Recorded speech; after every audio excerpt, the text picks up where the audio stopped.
It started with a smirk from table 6. The customer called out loud enough for the whole diner to hear, asking where the old man really got that Navy hat, suggesting he bought it at a thrift store. The other customers laughed, phones came out, and Harold just kept pouring coffee.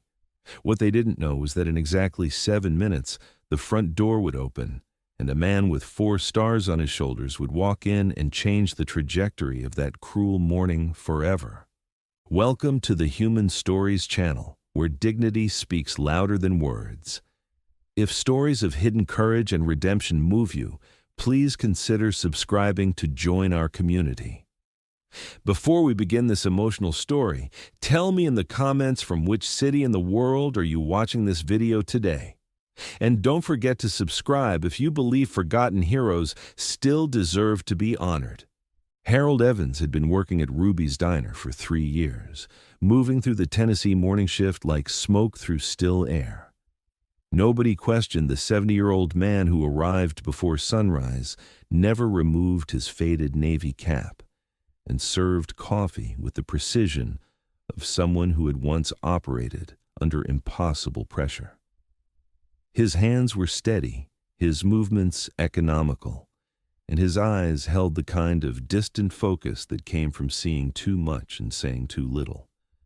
The diner itself was a relic of better times, with red vinyl booths cracked by decades of use and a checkerboard floor that had witnessed thousands of conversations. Photos of local high school football teams lined the walls alongside faded pictures of young men in uniform, most of them forgotten by everyone except the families who still missed them. Harold fit into this landscape of memory like a ghost, haunting familiar ground. But that Tuesday morning in October, everything changed. The trouble began when a group of teenagers noticed Harold's cap during the breakfast rush. One of them pulled out his phone and started recording, whispering to his friends about the old man who thought he was some kind of war hero. The video went live on social media with a caption that cut deep. "Fake veteran alert. This old guy thinks wearing a Navy hat makes him special." The post gained traction within minutes. Shares multiplied, comments poured in, and suddenly, Harold Evans became the morning's entertainment for people who had never served a day in their lives. The teenagers at table 6 grew bolder, their voices carrying across the diner as they speculated about where Harold had purchased his military costume. Harold continued his routine without acknowledgement, but something subtle shifted in his bearing. His breathing became more controlled, his movements more deliberate. The coffee pot in his hand might as well have been a precision instrument, each pour measured to the ounce. Those who knew what to look for would have recognized the signs of a man slipping into operational mode. But Ruby's Diner was filled with civilians who saw only an old man getting defensive about his fake military credentials. A middle-aged businessman at table 9 decided to join the fun. He stood up and pointed at Harold, demanding to know where he had ordered the hat online, whether it came with fake medals, too. His voice carried the kind of casual cruelty that social media had made acceptable, the assumption that anyone could be torn down for entertainment without consequence. Harold set the coffee pot down on the counter with infinite care.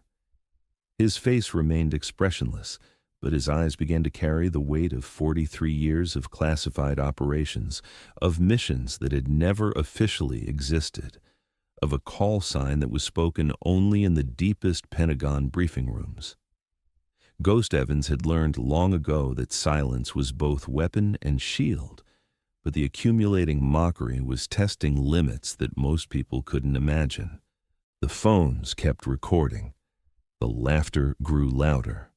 Harold was being live-streamed to thousands of viewers who were deciding in real time whether he was a pathetic wannabe or just a confused old man. The narrative was writing itself. Another stolen valor case, another faker exposed by brave citizens with smartphones. Nobody in that diner knew they were about to witness something that would redefine their understanding of heroism. Because 7 minutes after the mockery began, the front door opened with enough force to set the bell ringing like an alarm. The man who entered commanded attention before he spoke a word. Admiral Douglas MacReynolds stood 6'3" in his dress blues, 4 silver stars catching the fluorescent light like beacons. His arrival shifted the atmospheric pressure in the room, conversations dying mid-sentence as customers recognized the kind of authority that couldn't be faked or bought. The Admiral had been driving through Tennessee on his way to a classified briefing at Oak Ridge when he decided to stop for coffee, but he hadn't expected to find Ghost Evans serving it. The Admiral's eyes swept the diner and locked onto Harold immediately. That weathered Navy cap, that unmistakable bearing, that face he had last seen in the cramped quarters of a nuclear submarine 43 years ago during an operation that officially never happened. Ghost Evans, the most classified operative of the Cold War era, was standing behind a diner counter while teenagers called him a fake veteran. MacReynolds had been a young lieutenant when he first encountered Ghost Evans in the Pacific. They had been tasked with intercepting a Soviet submarine that had strayed too close to American waters, but the mission had escalated when they discovered the vessel was carrying nuclear warheads aimed at major U.S. cities. While MacReynolds coordinated from the surface, Ghost Evans had somehow infiltrated the enemy submarine, disabled the nuclear payload, and extracted intelligence that prevented what could have been the opening shots of World War III. That operation remained buried in files so classified that acknowledging its existence could destabilize international relations. Ghost Evans had performed dozens of similar missions over the next 2 decades, each one deniable, each one critical to American security. His legend had grown within the intelligence community until he became more myth than man, a phantom who could slip through enemy defenses like smoke through a keyhole. And now that phantom was being mocked by children with cell phones. The Admiral's jaw tightened as he heard the catcalls and saw the recording devices pointed at Harold. These civilians had no idea they were witnessing the humiliation of a man who had saved more American lives than all of them combined. Ghost Evans had earned his silence through service that transcended normal military recognition, and watching him endure this mockery was like watching the flag being trampled. MacReynolds moved across the diner with purposeful strides, his boots clicking against the linoleum with military precision. The customers sensed something significant was happening, but couldn't yet comprehend what. The teenagers with their phones focused on the newcomer, sensing fresh content for their social media feeds. They had no idea they were about to become witnesses to a moment that would redefine everything they thought they knew about the man they had been ridiculing. Harold saw the Admiral approaching and felt time compress around him.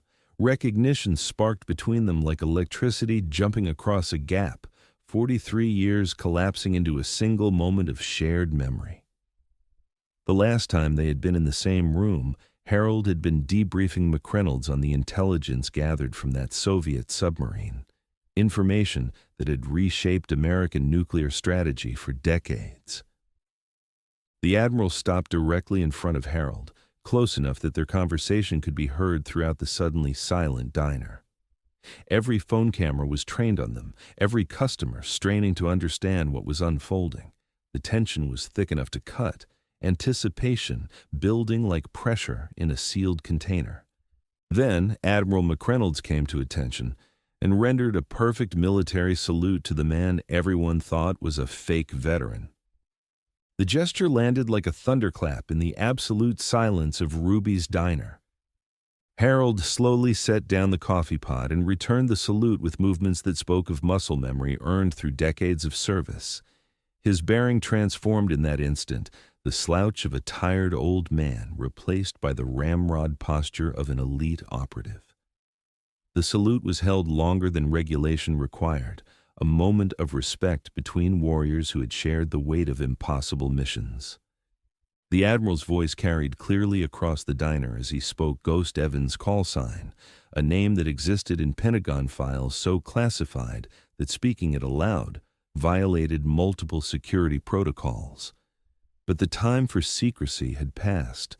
Ghost Evans had earned the right to be acknowledged, especially by those who had benefited from his sacrifice without ever knowing his name. The customers listened in stunned silence as the Admiral began to explain who Harold really was.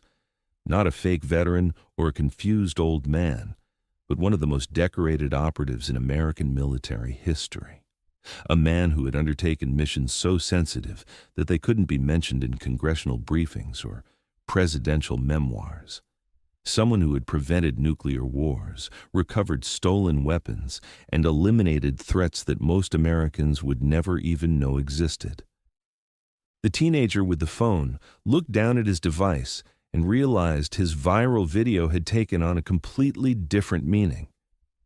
Instead of exposing a fake veteran, he had recorded the moment when a real American hero was finally given the recognition he deserved. The mockery that had seemed so justified minutes earlier now felt like sacrilege. MacReynolds continued his impromptu briefing, being careful to reveal only what had been declassified in recent years. He spoke of submarine operations in hostile waters, of intelligence gathering that had shaped foreign policy, of a man who had repeatedly put his life on the line for a country that couldn't even acknowledge his service. The Ghost Evans legend was finally being told to an audience of civilians who were beginning to understand the magnitude of what they had witnessed. Harold remained silent throughout the Admiral's account, his expression giving nothing away. He had spent so many years hiding his true identity that exposure felt almost painful, like suddenly being thrust into bright light after decades in shadows. But there was also relief in finally being seen for who he really was, rather than what people assumed him to be. Ruby, the diner's owner, found her voice first among the civilians. She asked why someone with Harold's background was working in her establishment, serving coffee and cleaning tables when he could probably have any job he wanted. Harold's answer was simple. After 43 years of impossible decisions and life or death missions, he had found peace in the routine of ordinary work. No more classified briefings, no more operations that couldn't be discussed, just coffee and conversation and the satisfaction of making someone's morning a little better. The Admiral's expression softened as he delivered news that would change Harold's quiet retirement. The Pentagon had been looking for him, hoping to bring him back as an instructor for the next generation of special operations personnel. The modern military needed his expertise, his hard-won knowledge of how to operate in the shadows and make impossible decisions under extreme pressure. America was calling Ghost Evans back to service, not as an operative this time, but as a teacher. Harold considered the offer in the same methodical way he had once evaluated mission parameters. 3 years of peaceful anonymity had been therapeutic, but he understood that his country's needs came first.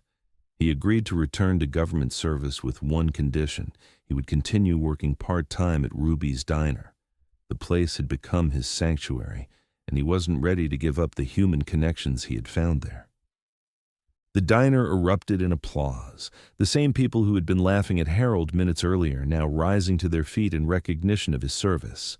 Phone cameras captured every moment, but the narrative had completely shifted.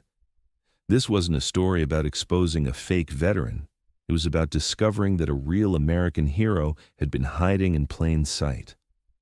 The teenager who had started the viral video approached Harold with obvious embarrassment, stammering an apology for not knowing who he really was. Harold's response carried the wisdom of someone who had spent decades observing human nature under stress. Sometimes, he explained, the greatest heroes are found in the most ordinary places, and judgment should always be tempered with humility. The incident at Ruby's Diner marked the end of Harold's anonymity, but not his service. Within a month, he was back at the Pentagon 3 days a week, sharing his knowledge with special operations candidates who couldn't believe they were learning from the legendary Ghost Evans. His teaching methods were unconventional, focused less on tactics than on the mental discipline required to operate alone in hostile territory. But every Tuesday and Thursday, Harold returned to Ruby's Diner, where a photograph now hung on the wall, showing him in his Navy dress blues, alongside his Medal of Honor citation. The caption read simply, "Harold Ghost Evans, Silent Hero, Perfect Coffee." Regular customers made pilgrimages to meet him, veterans sought his counsel, and young service members asked for his autograph on their deployment orders. Admiral MacReynolds became a regular visitor, stopping by whenever his duties brought him through Tennessee. Their conversations covered everything from current geopolitical tensions to the proper technique for brewing coffee. Two old warriors finding companionship in shared understanding of what service really meant. The viral video that had started as mockery became something entirely different as it spread across social media platforms. People shared it, not to ridicule Harold, but to illustrate how easily heroism could be overlooked, how the most extraordinary individuals often lived the most ordinary lives. It became a teachable moment about the dangers of assumption and the importance of recognizing service wherever it was found. Harold's story was eventually featured in military publications and veteran magazines, though always with his permission and always with certain details redacted.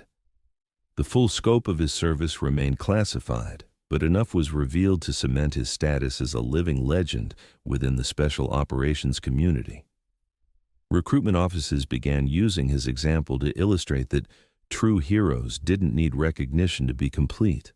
Ruby's Diner itself became a minor pilgrimage site for military families and veterans who wanted to meet the man behind the Ghost Evans legend. Harold handled the attention with characteristic grace, deflecting praise while sharing wisdom earned through decades of impossible missions. He had learned that the most important battles were often fought not with weapons, but with patience, understanding, and the simple act of treating every person with dignity. The lesson that emerged from that October morning at Ruby's Diner was deeper than most people initially understood. It wasn't just about respecting veterans or avoiding stolen valor accusations. It was about recognizing that heroism rarely announced itself, that the most significant contributions to American security were often made by people whose names would never appear in history books. Harold had spent his career in the shadows because that's where the most important work was done. He had saved lives, prevented conflicts, and protected freedoms that most Americans took for granted, all while remaining invisible to the very people he served. The mockery he endured at Ruby's Diner was just another form of service, a reminder that true strength came from within rather than from external recognition.